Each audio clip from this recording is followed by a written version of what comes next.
Pois a primeira pergunta é exatamente esta: como nasceu Leiria? Muitas vezes a origem das povoações é quase lendária. Neste caso não, sabemos perfeitamente como e porquê. Há uma notícia de uma fonte medieval que merece todo o crédito, que diz que no ano de 1135, Dom Afonso Henriques mandou construir desde a raiz o castelo de Leiria num lugar que era completamente deserto. Imaginem esta região completamente deserta em 1135, já avançado o século XII. Bom, julgo que este completamente deserto deve-se ler com inteligência. Deve querer dizer uma região onde não havia nenhuma vida organizada. Isto era a fronteira. Era a fronteira e havia muita gente, mas gente que vivia quase como lobos, em refúgios. O homem caçava o homem. A violência era a única lei de vida. E o castelo vem exatamente estabilizar a vida, permitir que à sombra da torre protetora se possa reunir uma população. É mais isso, mais estabilizar a população do que aquilo que se tem dito, um baluarte para fazer a guerra, a sede de uma guarnição para fazer grandes cavalgadas na terra dos mouros. Eu acredito mais na ideia de que é para proteger os lavradores. E por uma razão. Reparem que o Dom Afonso Henriques não dispõe de um exército permanente. Ele não tinha uma guarnição para pôr aqui no castelo. Não. Eram os próprios vizinhos, comandados pelo alcaide, quem tinha de defender aqui o castelo que acabava de ser criado. Por sinal, foi uma defesa sangrenta. 2 anos depois veio uma onda de mouros e diz uma crónica que morreram aqui 240 cavaleiros. Também me parece um número perfeitamente mitológico, mas quer dizer que estas pedras foram realmente ensanguentadas pelos primeiros moradores. A verdade é que, passado não muito tempo, o rei Afonso Henriques já concedia foral aos vizinhos moradores nesta vila de Leiria, que a partir de então vai crescer muito rapidamente. O castelo que atualmente existe, é claro que é obra de reis de várias épocas. Este núcleo que está no cimo do rochedo é certamente afonsino, de Dom Afonso Henriques e dos seus imediatos sucessores. Mas esta torre enorme, junto da qual estou, é obra do rei Dom Dinis. É obra feita em condições muito dramáticas. A certa altura, a cidade, a vila, que era vila nessa altura, tomou posição na guerra civil contra Dom Dinis. E o Dom Dinis mandou prender os 9 melhores da vila, quer dizer, os 9 moradores de maior qualidade, e mandou matá-los, mandou queimá-los. A pedra que está por cima de mim, julgo eu, que contém uma alusão à reconciliação. É uma legenda que diz que Dom Dinis mandou construir esta torre e embaixo tem 3 brasões. O que está ao centro, todos reconhecem, é Aragão. É, portanto, o brasão da Rainha Santa Isabel. O que está à sua direita, também todos o reconhecem, é o brasão real de Portugal. Portanto, o del rei Dom Dinis. Mas o que está à esquerda, só as esquinas, sem a faixa dos castelos, é o brasão dos infantes. Portanto, o brasão do infante Dom Afonso, que viria a ser Dom Afonso IV. É, se esta leitura é correta, a pedra da reconciliação. Devo-vos dizer que não chegou até nós nenhuma outra lembrança tão comovente dos esforços da Rainha Santa pela defesa da paz.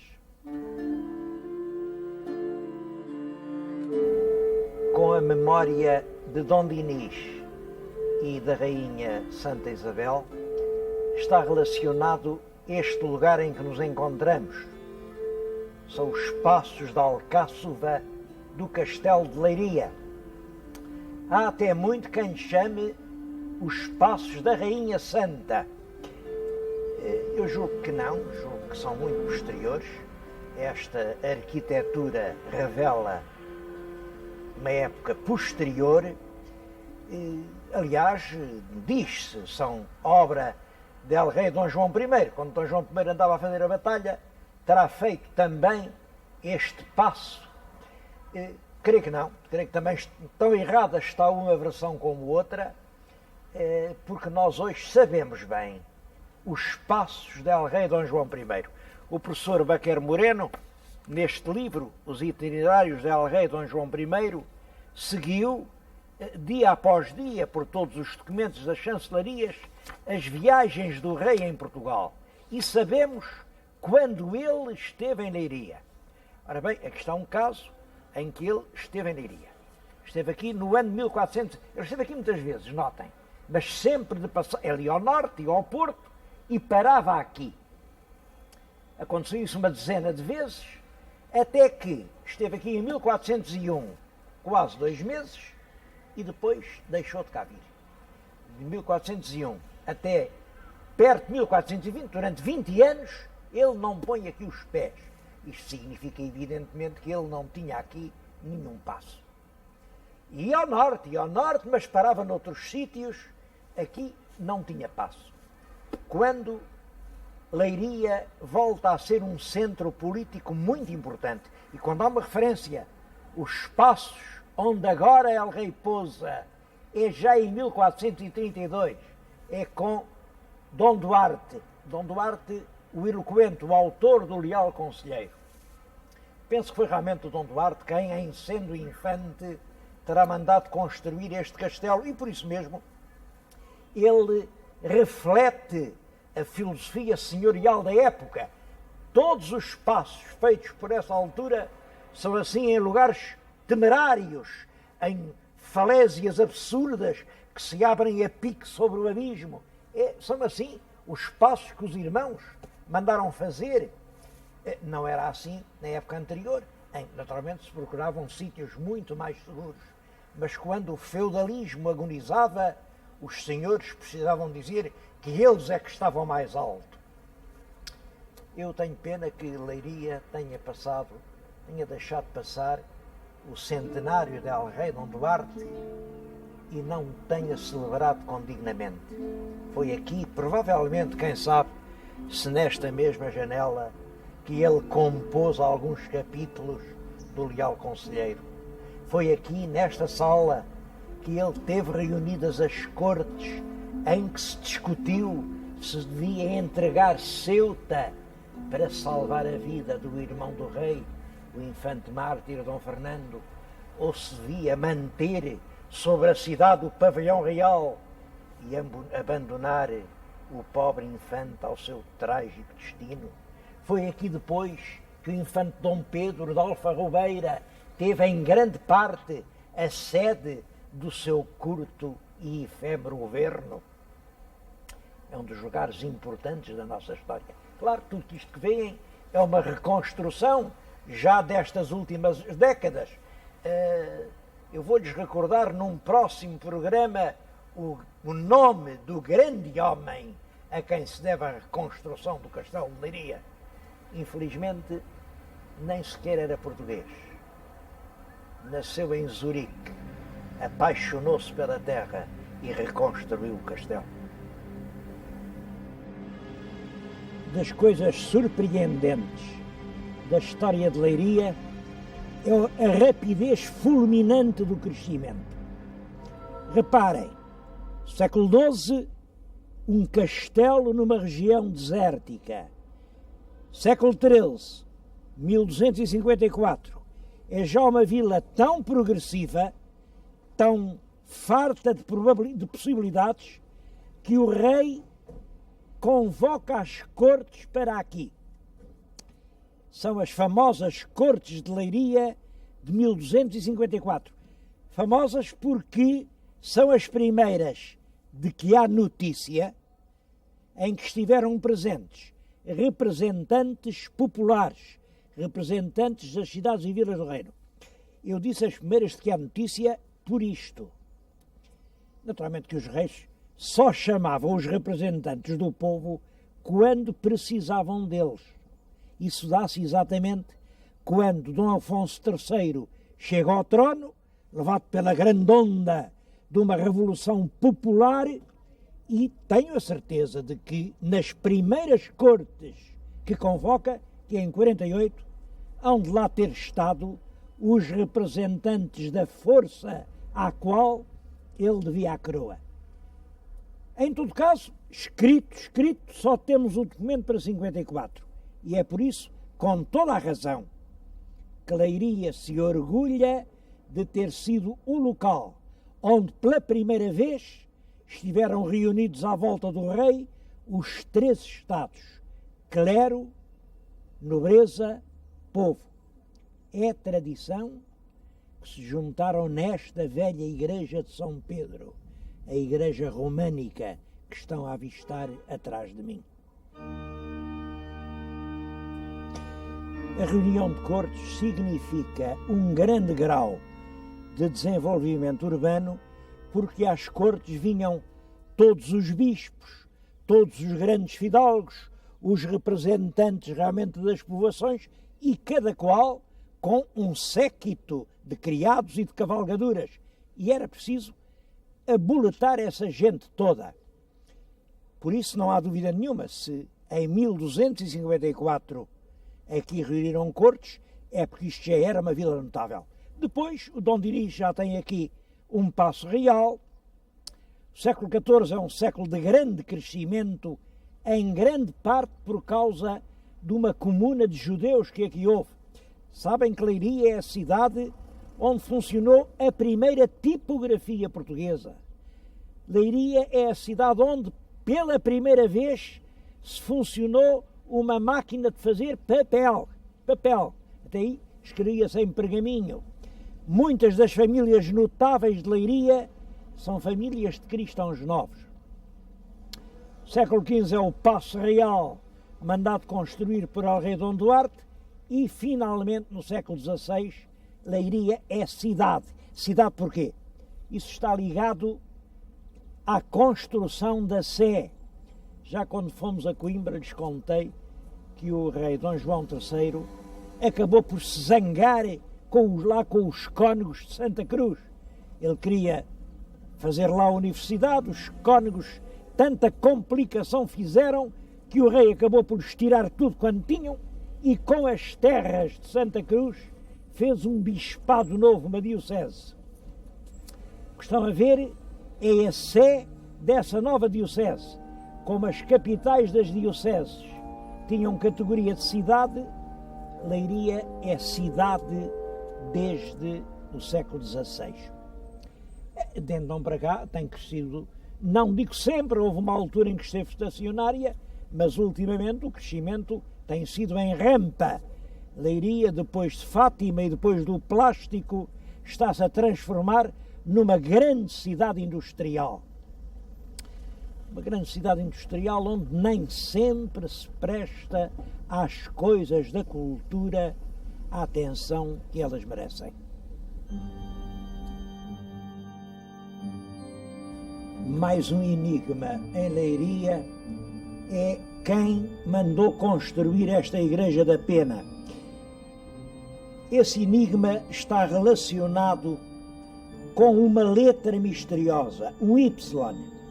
Se virem, naquela parede está esculpida uma letra, pode parecer-lhes um V, realmente é o Y. E não há dúvidas, é o Y com que então se iniciava a palavra João, Ioané. Mas dentro da igreja, no fecho da abóbada, há outro Y. Nos capitéis dos colunelos das janelas, mais Y. Eu estive aqui a contar, ao todo contei 10, e alguns me escaparam com certeza. Reparem, Y, Joana. É toda a igreja que grita João I. É claro que tem-se dito, bem, terá sido Dom João I que mandou construir, penso que não.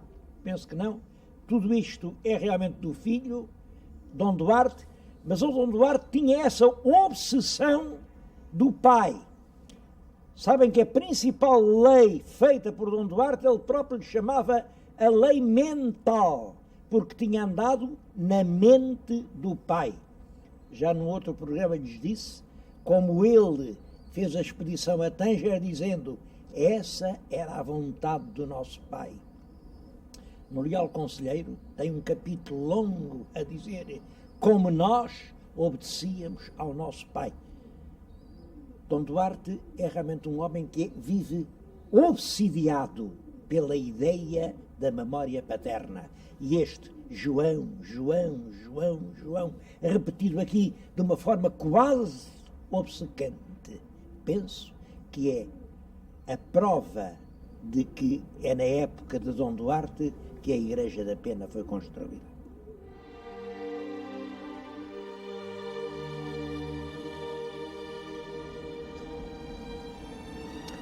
Na colina que fica em frente do castelo há um santuário.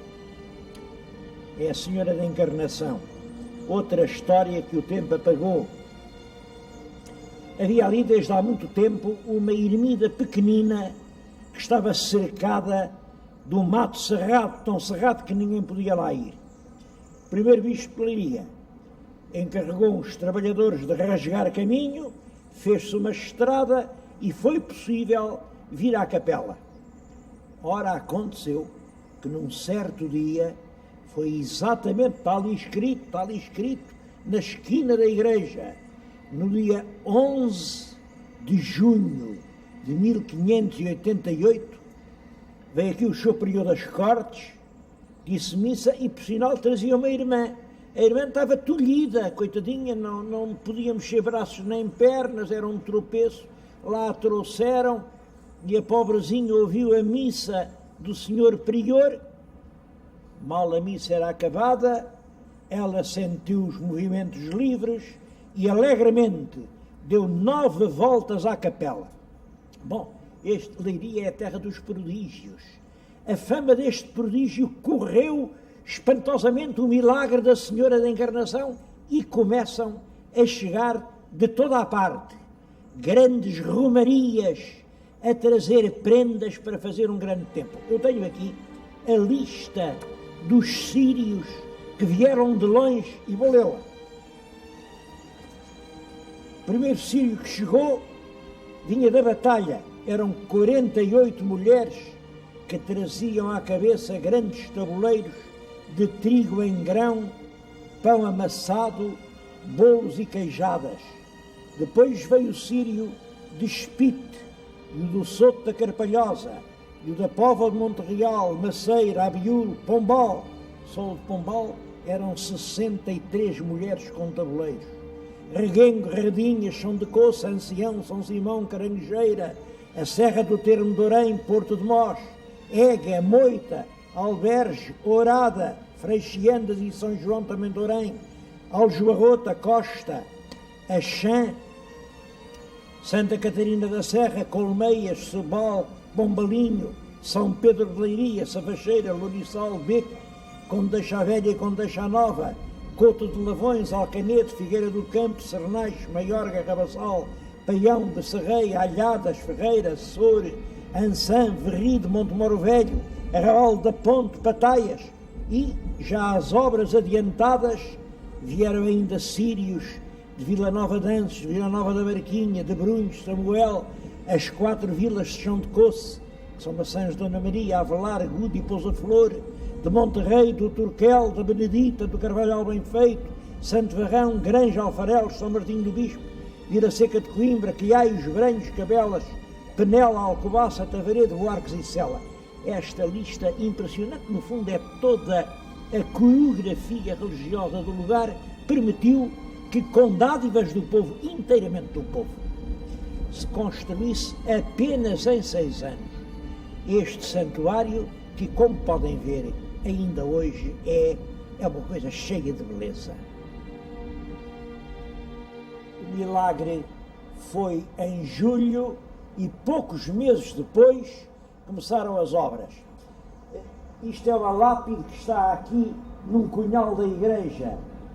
Aqui se pôs a primeira pedra a 24 de dezembro, na véspera do Natal, 1588, presente o reverendo Cabido. Quer dizer, o bispo não quis vir, é só o Cabido. E Duque de Vila Real. E muito povo.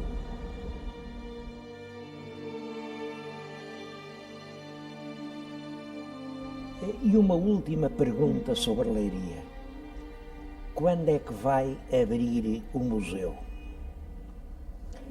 Em 1925, reparem, 25, esteve aqui em Leiria o escritor Jaime Cortesão, que andava a trabalhar, fazia parte da equipa que elaborou este magnífico Guia de Portugal.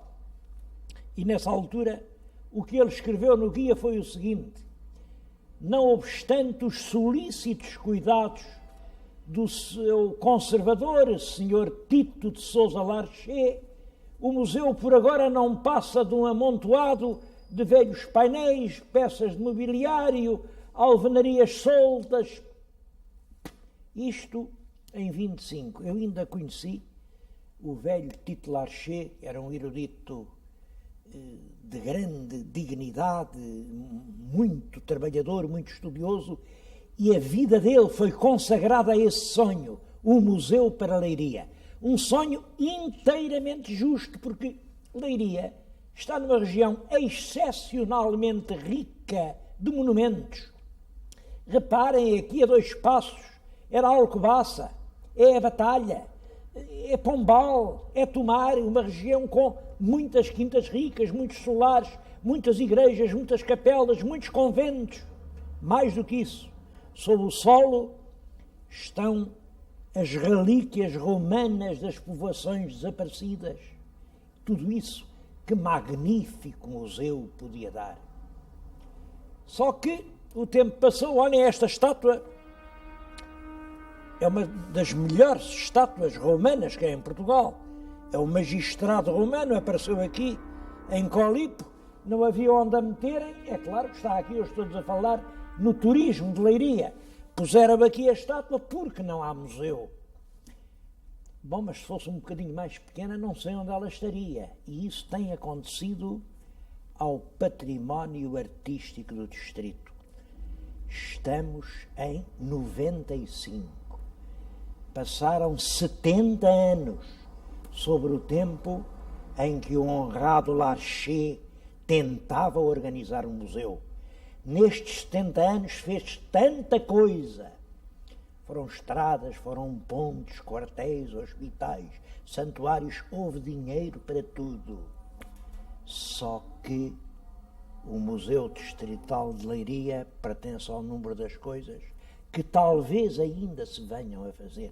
A pergunta é esta: e quando poderemos visitar o Museu Distrital de Leiria?